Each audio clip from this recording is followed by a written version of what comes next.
The night in Lagos was full of noise and frustration. Traffic crawled like a tired snake across the third mainland bridge. Red brake lights glowing in the rain. Horns cried from every side and the air smelled of smoke and roasted suya. Far away, thunder rolled, warning that rain will fall again.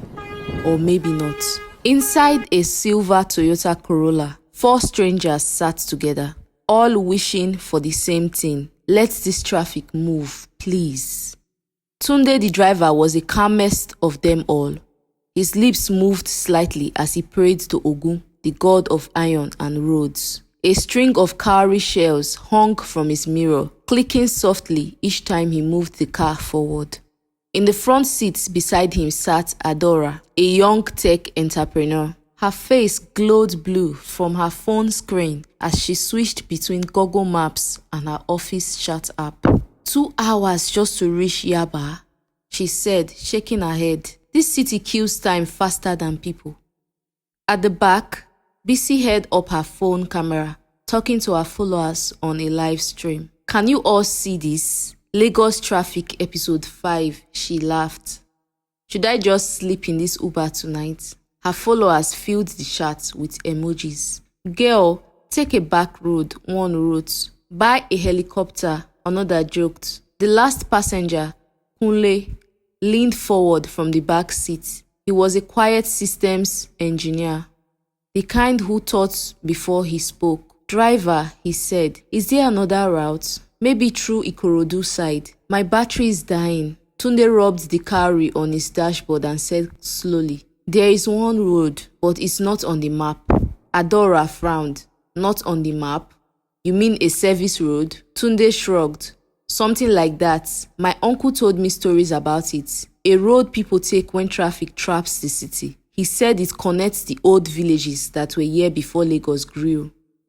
Bisi pointed her camera toward him, smiling. Ooh, spooky. The ghost road of Lagos. Her followers sent laughing emojis and scores. But Tunde didn't laugh. He looked at the night ahead, eyes narrow. Sometimes, he said, shortcuts don't save time. They take something else. The rain came suddenly, pounding the roof and blurring every light. The windshield wipers squeaked as they fought to clear the view. Adora's phone lost signal. Perfect, she muttered. Now I can't even email my clients. Tunde looked at the red line of cars ahead. Then, without warning, he turned on his blinker and took the next exit ramp. Kunle leaned forward. Where are you going? Shortcut, Tunde said simply. They drove into a narrow road, surrounded by tall grasses. The street lights there were weak. Some flickered, others were dead. A wooden sign stood by the corner. The letters were old but still readable. Eku Road, proceed with caution. Adora read it aloud. Eku? Never heard of it. Tunde nodded. You won't find it on Google Maps. But if we are lucky, it cuts through to the mainland. The rain slowed to a mist. The air changed, heavier, thicker, as if it carried old memories.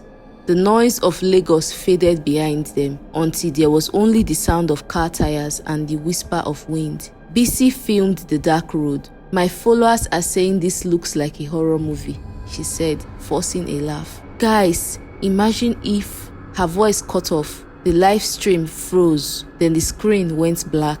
Network is gone, she said, shaking the phone. Even my mobile data is dead. Adora checked hers. Same here, no bars at all. Kunle looked out through the mist. The road had cracks and potholes. Trees leaned over from both sides, their branches like arms reaching out. Driver, he said softly, are you sure this road leads back to the mainland? Tunde didn't answer right away. It used to, he said finally. After some minutes, they saw another old sign beside the road. Welcome to Eku Village. Underneath, someone had written in white paint, a place for remembering. Bisi smiled. Ah, so it's a real village. Maybe they have fuel or at least network. But Adora wasn't smiling. Her phone map was still open, but now the screen was blank. The small blue GPS dots floated in empty grey space. No roads, no landmarks, nothing. "Guys," she whispered, "my map says we are nowhere." The first sound of the village reached them, a slow drum beat far away. Not loud, not modern music, just steady, like a heartbeat. Then they saw it. Eku Village sat in a blanket of mist, small houses with rusty roofs, a few yellow streetlights buzzing faintly. The people moved about in the drizzle. A woman carrying yams, a man sweeping mud from his doorstep, children running barefoot, but their faces, there was something strange in them. Calm, too calm. Every one of them stopped to stare at the car. Tunde slowed down. The drums grew louder. Somewhere in the fog, a child laughed, soft, high, and echoing.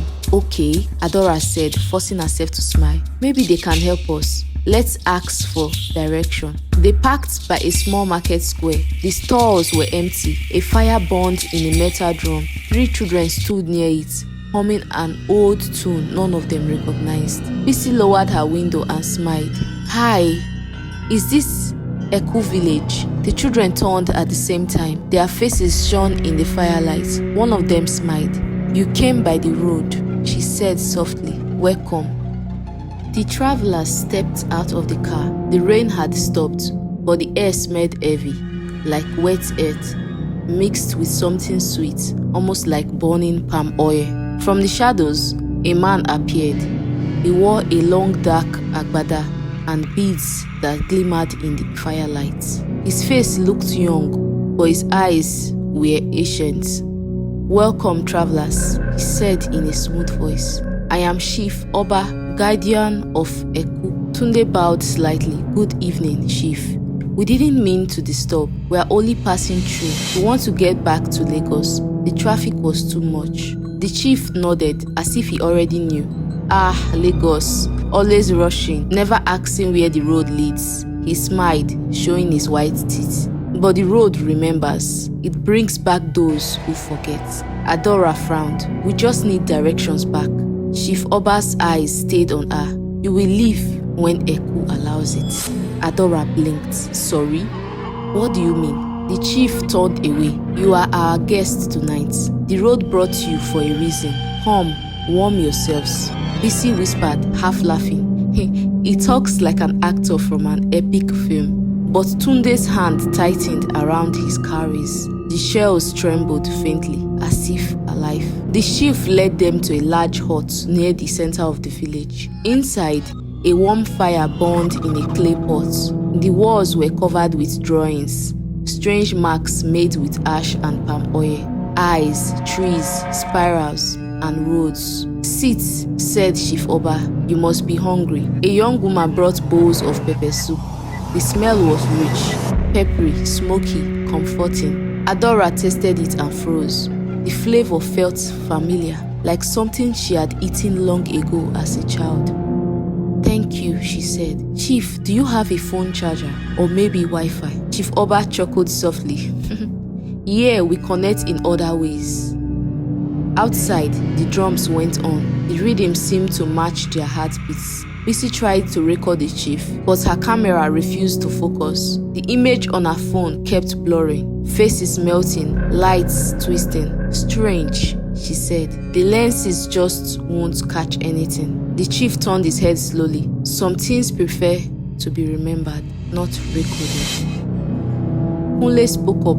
"Chief, we will leave early tomorrow. We have work, families." The chief's smile faded. "You will leave when the road releases you. Until then, eat, rest, and remember who you are." That night, they slept in small huts. The rain returned, soft and steady. The city sounds were gone. No generators, no honking, no shouts, only frogs croaking and wind whispering through trees.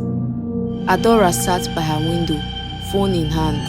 No signal, no map, no messages. She sighed and set it down. Then, Ping, a new notification appeared. New message, Grandma Nkechi. Adora froze. Her grandmother had been dead for 5 years. She opened the message with shaking fingers. It said only one thing: do not forget the song I taught you. The road listens. The phone went dark again. In another hut, Bisi whispered into her phone, pretending it still worked. Day 1 in the strange village. No network, no lights, just weird people. Kids. She stopped. The same 3 children were outside her window, staring in, smiling, humming that strange tune. In another hut, Tunde lay awake, clutching his armlets. He could hear a voice in the wind whispering his name. Soft, close, patient. And Kunle, sitting cross-legged with his laptop, typed furiously, trying to record everything. But when he looked at the screen, every word had changed into one line: the road knows you. When morning came, the fog was thick like smoke. The road behind the village was gone.